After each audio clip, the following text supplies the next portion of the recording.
All right, guys, eggplant parmesan pan frying. So this is an eggplant, if you've never seen an eggplant before. So I just got a little baby one from the store. This will feed 3-4 people easily, but it's really delicious. So you might want to get a little bit bigger one if you have 3 or 4 people in your family. So you guys are just gonna cut them into 1/2-inch little discs. So you wanna use your knife like a saw. So thumb and index finger, 3 fingers tucked behind, claw, and then 1/2 inch, and use your knife like a saw to cut through. Don't put pressure down on it because eggplants can bruise really easily and you're gonna smash it. And then once you get down to this little butt end, you can do your knife like this, use it like a saw and cut off that little butt to get that last little piece, but be super careful. Okay, so I have a baking sheet here with parchment paper and a rack. If you don't have a rack at home, no big deal. What happens, the rack will allow for more airflow, so the bottoms will stay crispy, which is my favorite part about eggplant parmesan. But you can just set them down onto a sheet with parchment paper, do parchment paper or at least foil so you have less cleaning to do. And then you'll need a set of tongs. This is a 3-stage breading procedure. To be totally transparent, this is the second time doing this video because I was talking so much the last time I did it, the 3-stage wrong. So how you guys are gonna set up, remember, tuck your knife when you're not using it. You're gonna go flour, egg, and then panko. So panko is a Japanese breadcrumb. You can use any sort of breadcrumb that you can find in the grocery store. I like panko because it's usually bigger pieces, so it fries up nicer.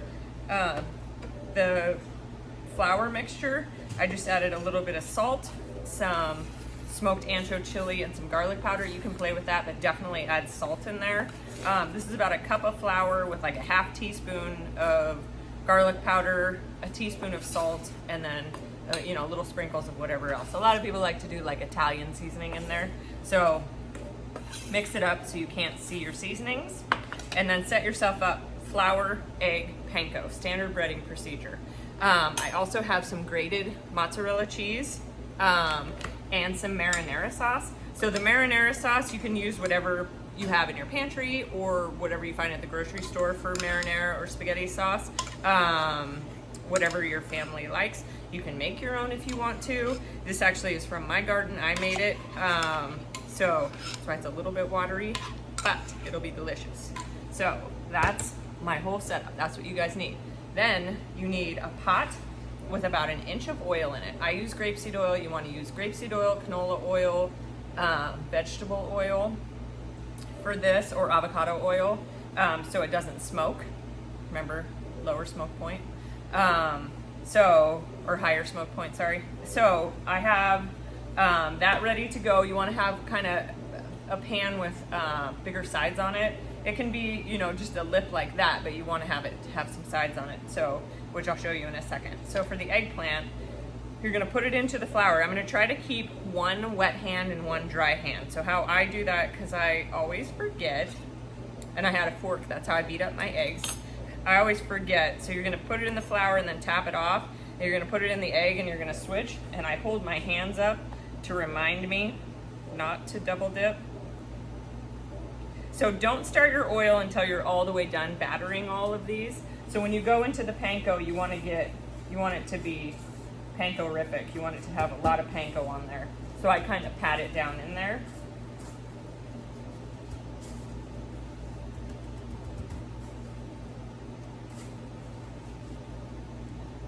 And it'll look like that.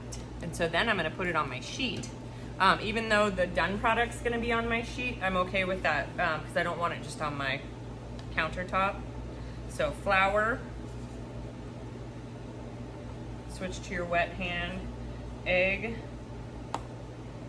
and the flour and the egg are the two that are most important because they'll batter your hands. So switching back to the panko hand.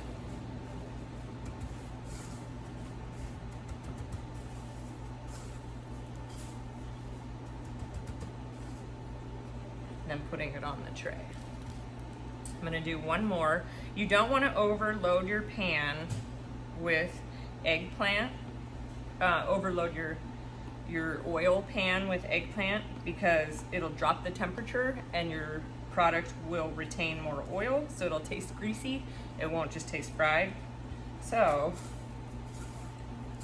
once I get that panko on there, I'm going to show you how I want you guys to fry this.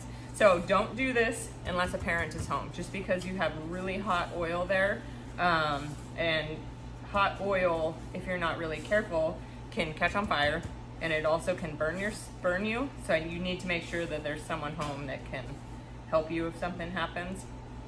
So beautifully breaded, three-stage breading procedure, flour, egg, panko, got it right this time.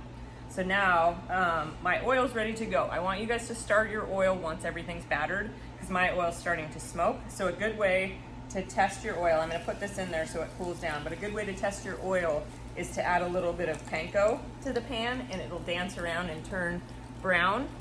But mine are frying pretty quick because that oil is really hot. So you're gonna put your panko, or you're gonna put your eggplant on the side of the pan, and you're gonna kind of let it slide down in there. Don't drop it in there, because dropping it in there, it's gonna splatter all over you, and that does not feel very good. So you guys are gonna fry these pan fry them. So pan frying is minimal amount of oil. So this goes up about half the way of the eggplant, half the side of the eggplant. Fry them on both sides. Fry them as dark as you like your grilled cheese. So I like my grilled cheese just a little bit darker than most. So that's what I'm gonna do so that it's nice and crunchy. I'm gonna fry these, but what you guys need to do is get yours all ready to go, all breaded, ready to go, and then get your oil, and then just be a machine. Do these, fry them up, put them back on the tray, get some more in, and do it that way. So for these, once they're fried on both sides, like this is, to me, is pretty perfect color. You can see that. So I'm gonna put it onto my tray. I'm gonna scoot my tray back so you can see it. Put it onto my tray, and then I'm going to top it with some of my marinara sauce. I just like to do a little bit of marinara so it doesn't sog it out, and then some of my cheese. You can do the pre-grated cheese that you get in the grocery store, but it doesn't melt as well, just as long as you know that. They toss it in a little bit of rice flour. So once you get all of these done, they're gonna go into an oven at 375 just to melt that cheese. Once the cheese is melted and everything's ready to go, you're ready to eat. So make sure that you're ready to eat, because these don't sit for very long without turning kind of gross. Okay, thank you. Be back in a minute. Okay guys, this is what your eggplant should look like when it comes out of the oven. Just nice and caramelized cheese. You should hear it being all crispy and delicious. Enjoy.